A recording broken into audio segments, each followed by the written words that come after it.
dậy xong, ai nấy đều thấy đói bụng. Các môn đồ liền đề nghị: xin Ngài hãy cho họ về đi mua thức ăn. Nhưng Chúa Giêsu muốn cho dân sự thấy họ có thể tin cậy Đức Chúa Trời. Chúa Giêsu hỏi: sao chính các con không cho họ ăn?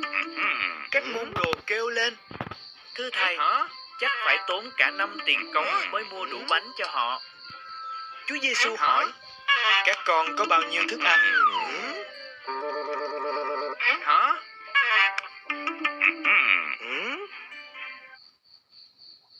Anh-rê trả lời: dạ, cậu bé này có 5 ổ bánh và 2 con cá nhỏ thôi. Chúa Giêsu mỉm cười: tốt lắm, hãy bảo mọi người mau ngồi xuống cỏ. Vậy, đoàn dân ngồi xuống khắp triền núi. Chúa Giêsu cầm bánh và cá, tạ ơn Đức Chúa Trời, rồi Ngài bẻ ra và đưa cho các môn đồ đi phân phát.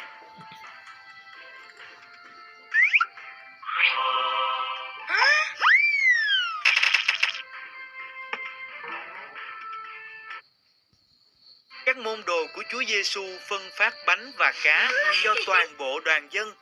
Ngoài 5.000 người đàn ông ra, còn có rất nhiều phụ nữ và trẻ em. Mọi người ăn bao nhiêu tùy thích.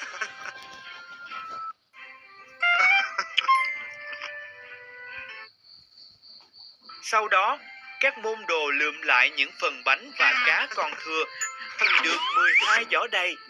Tất cả chỉ từ 5 cái bánh và 2 con cá. Đoàn dân học biết rằng họ hoàn toàn có thể tin cậy nơi sự chăm sóc của Đức Chúa Trời.